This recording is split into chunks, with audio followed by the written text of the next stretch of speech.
Ew. Hello, you guys. We are here. We are queer. Welcome to my channel. This is Openwidewitch Tarot, where we keeps it PG but always keeps it G, okay? Everything's in the description box below. How to book a personal reading with your girl through my business email at openwidewitch@yahoo.com. My Instagram, Twitter, TikTok, everything is under Open Wide Witch, even this channel. If you're a newbie, make sure to check out my collective messages and my pickup piles, and also my Twitter polls where every once a week, one of the elements, air, fire, earth, water, always win a weekly free horoscope, okay? Alrighty, you guys, so let's get into it. I am going to be using my new tarot deck, the Numerous Astro deck. I have finally opened this, like... When I say your girl has had this for a whole month, okay? Literally underneath my desk, and I have not opened it because I wanted to do like a walkthrough and an unboxing and flip through, you know, all that stuff, all that good jazz. I'm going to post that link down below so you guys can kind of watch that. It's a free mini reading at the end. And also, if you guys are into, like, you know, tarot cards and tarot decks and, you know, spirituality and doing your readings, you can kind of see how this deck looks and if you like it, if you don't, and so forth, okay? So, anywho, yeah. All that's in the description box, even the timestamps when it comes to this reading. So, yeah, you guys, let's dive into this, okay? I'm very excited, but very unnerving, okay? Because if you're a tarot reader girl, you know how this goes, or guy. You definitely know how this goes when you have a new deck. It's like, ugh. So this is going to be my first time besides me using it on the unboxing.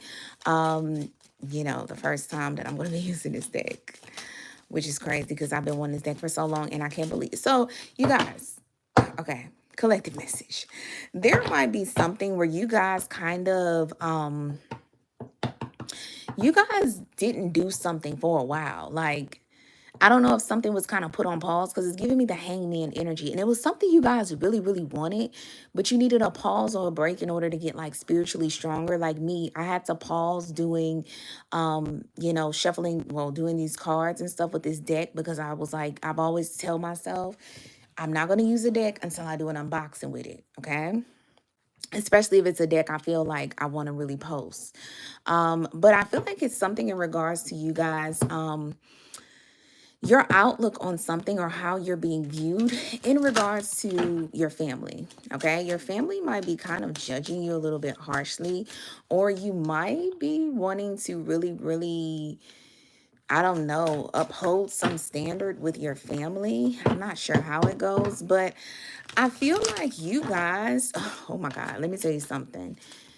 If you don't have the approval of your family, you have a lot of approval from your people that are like, you are seen as a leader, possibly people in your friendship group, whatever the case may be. Uranus, yeah, revolution, breakthroughs, brainstorming, originality, insight, awakening, technology, innovation, humanitarian, surprise, freedom, experiment, soulful. You guys are very, very, very different. And there is something where in really like, because when I think of flies, I think like, oh, like, oh my God, like garbage, like devastation. And it's something where you guys can break through that and like bring something beautiful out of that. So I don't know if this is like kind of embodying like really, really ugly energy, if that makes sense. I'm gonna make it make sense. But it's like embodying energy that is very hard to kind of clean up. You know what I'm saying? Or it's like something that's really like energy that people wouldn't touch or put out, or like, how can I'm trying to say, it's like for instance, tarot. Say if you're a tarot reader, right? And you have a platform. Your family isn't into tarot. They're very religious. They think it's the devil worship and all this other stuff. But you still break out and do it, even with that ugly energy of the judgment of your family, the energy of, like, you know, things you go through with tarot. Because, you know, with tarot, being a tarot reader, you have to connect with spirits. I mean, everybody is connecting with spirits, whether they want to believe it or not. Yeah. You guys are just knowing that you're kind of connecting with spirits, and so forth, good and bad, doing readings, feeling other people's energy, and things that they, you know, and so forth. It's kind of like it's a tacky energy, but somehow you guys make this shit look good. Okay. It's something like that. Something is really tacky that you guys are making look good. And I feel like there's something, it's like you guys see the potential when it comes to transformations, and people don't really understand how you do that. But you like you guys, collective, whoever is watching this video, you guys have thrived in a situation, okay? And people are trying, they don't understand how you were able to thrive into this, literally. I feel like they're almost a little bit like, what do you call it? Enamored with you. That's the word I'm getting. But they're like really, and people are really intrigued by you because they're like, how do you constantly transform? And then you have the crows right here. You guys just had flies, then you had crows. It's like, you know what I'm saying? It's like you guys bring so much renewal when it comes to your life. And people find this very freaking amazing. So yeah, let's get into this reading and let's see what this is about. Okay. You guys could be, like I said, you guys could be an Aries, or it's just something with a leadership. Is like you guys have really came out on top in a situation, especially in regards to connections in your life. This could be love, family, business, whatever the case. Like you guys always come out on top. Like, oh, there is a lot of fire in you. That's funny. Fire. There could be literally, there could be a lot of fire in you guys. You got like when they call it lighting a fire under your ASS. Okay. I'm trying not to curse because I'm trying to get monetized. Okay. And get okay. From YouTube. But when you guys get something, a fire lit up under your ASS, oh baby, it is a done deal. I don't think anyone can stop you, top you, nothing. Like you guys go for it and it's like all systems go. You don't hear no. Any no's turn into yeses, you know, hopefully long as they're not, long as they're consensual. uh, but yeah, like you guys don't take no for an answer. You guys are like, I am going to do this and it's going to get done regardless. And people just kind of are just like, how though? How? It's like you guys are in knee deep in like a situation that is just like, it's no way you can have a rebirth. It's no way you can transform through this. This is very tacky, hard energy, but you guys still shoot through it like it's nothing. Okay, this is getting real like sexual, but you guys just still persevere. Okay, that's what I mean. Okay. So anywho, we have, let me kind of zoom in a little bit. We have Chiron, clarified by the 11th house. We have third house clarified by Capricorn. Aries clarified by the 10th house. You could be an Aries or a Capricorn. I mean, that's just kind of, I mean, that you seen that coming. And there also something you guys could have seen coming, I feel. With Chiron healing in the 11th house, the edge, I really feel like you guys, there is some form of you guys have healing powers, okay? And I feel like there's some form of hurt that has kind of happened when you were younger, because Chiron talks about, you know, the wounded healer. And I feel like in your childhood you might have received something that happened to you that was really kind of detrimental to you mentally, physically, spiritually, or in some aspect of your life. And I feel like you guys find healing through your friendship group. I don't know if you guys have like a platform and you kind of look at your people as like your friends. You know, it's like you guys share your pain, and you help others to where they don't go through this pain of some sort. Um, Friendship, group creativity, community, humanity, hope, tribe, festivals, discoveries, common goals, startups, rebellion, experimentation, the future. This is everything you guys are healing, okay? The edge. I like how the edge is considered the 11th house. You know, the 11th house is about friendship and so forth, groups.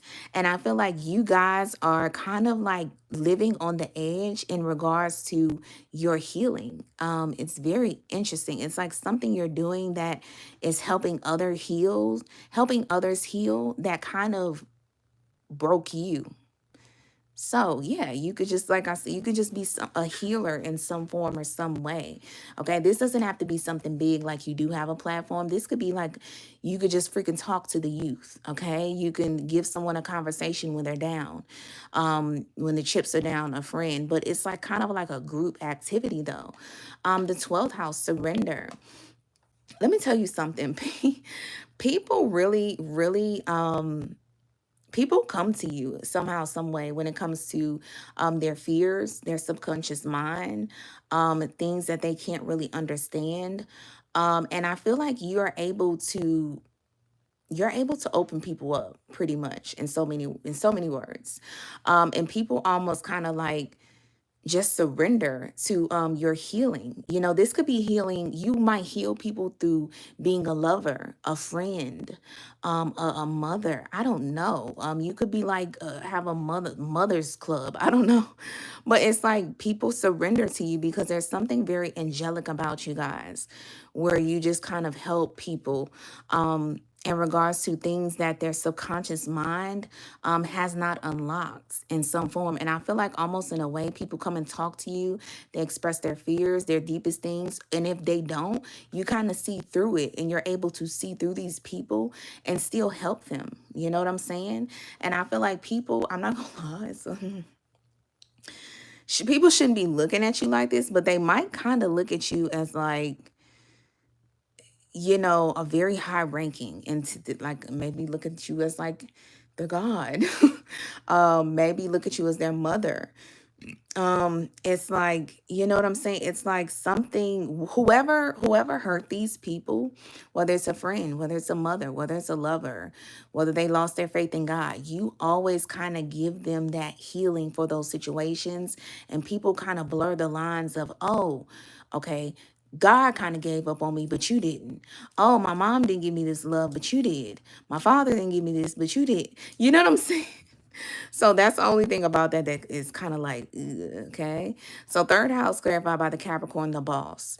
But that's kind of more so deeper for a personal reading. Okay. But yeah, third house in Capricorn. So you guys, there's something about your communication skills, the way spills. Okay, maybe you guys be spilling some, don't spill something on your camera or your shoes or something like that. But the way you guys have a perception of how you communicate, whether it's through your art, whether it's through speaking, whether it's through some form of thing that you do. But I feel like you have really influenced your siblings in some sort of way when it comes to a perception that you have in life. You guys could be a Capricorn, or you could be embodying this energy of being your own boss.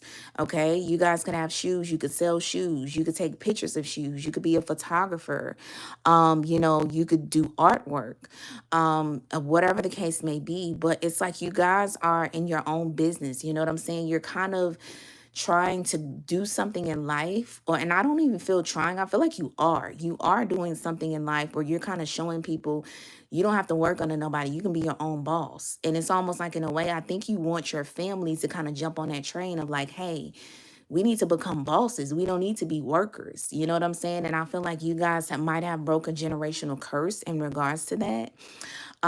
So yeah, that's very interesting. But I feel like it ties to your hurt that's being talked about right here. So you guys have a very humanitarian vibe. You could even have Aquarius placements, or could be dealing with an Aquarius. But yeah, it's kind of like whatever you went through, instead of letting it turn you black, you kind of made it, you instead of, like having it a negative aspect on it, you guys turned it into a positive, which is pretty empowering. So conjunction, yeah, empowerment. Um you guys give a lot of empowerment to others, okay? And you kind of do this thing where if someone is going the wrong way, you kind of redirect them. Like, hey man, we ain't gotta go and I don't know, sell weed. Let's get a job, or let's start a business. Let's do the CBD, like the real legal stuff. Let's do it the legal way. We can make this money the legal way. If it's something with your friends, they could be like, I don't know, in a position where they're trying to move out their house, and they do hair, and you can say, girl, why don't you just save up your money? And there's a salon that they have like a slot, where you can kind of book a booth and you could be able to build your money up and then get you an apartment. You know what I'm saying? It's like you guys empower people. It's like if you see something, because I feel like you guys have done this with yourself.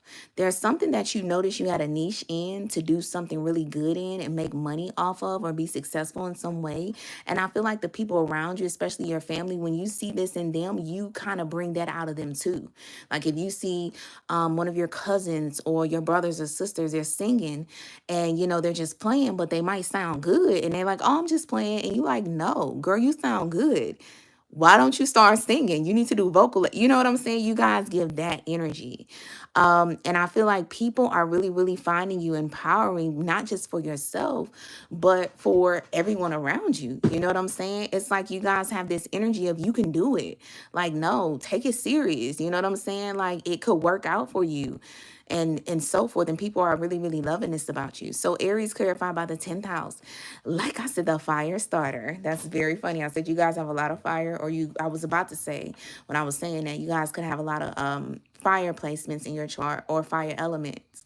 You guys are a little ball of energy, okay? You guys live the fast life. You know what I'm saying?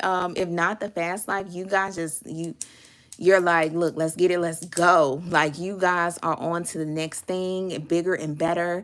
You know what I'm saying? Very active, very daring, very fierce, assertive, courageous, argumentative if you need to be, especially if it comes to, you know, you not getting something that you really worked hard for. But when it comes to your career, like I said, you guys are not going to be the ones who are pretty much not going to be doing nothing in life or not being your own boss. You guys are literally about to be in a leadership role when it comes to your reputation. And I also feel like not just in career, but people see this as your reputation. Like you are very fiery. You go for what it is that you want. You don't take no for an answer. And also, if someone was to get into like an argument with you, it's given like it's the energy. This is not what you want. Because I think you guys have a reputation for, you know, being a very, very feisty person, very brave, can stand on your own. Also, you're a leader, you know, you don't follow the pack. But yeah, and I feel like this is going to be something in regards to your career. Also, I feel like you're going to have like a person on the side of you. I feel like there could be a person who wants to kind of start a connection with you, or there's something about a connection. But I just feel like, I don't know, you might have, I feel like you haven't found them just yet, or the person that you're with isn't all the way suited for you. But I feel like you want to find someone that is your equal, that is just as passionate and just as a go-getter as you, with the 5th house passion. Yeah. So you guys have a lot of people having passion for you. And this is not just lovers. I'm not going to lie, that lover did kind of pop up, but this is not just lovers. This is a lot of people in general. People feel like you're very creative.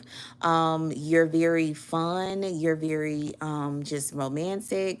Because, you know, the 5th house talks about creativity, hobbies, and so forth. But everything you do, it's like you're very passionate in what you do. And people really, really love this, because this is like... this is a lot of energy. I'm not going to lie. A lot of energy. So, yeah. So, collective, you guys, that is your reading. I really hope you guys enjoyed. If you wanted to get more into depth with this, you can book a reading with me at openwidewitch@yahoo.com. Make sure to click that notification bell button, because when you do, it allows that you never miss a beep beep with your girl, okay? Make sure to like, share, comment, and subscribe. And until next time, you guys, bye-bye.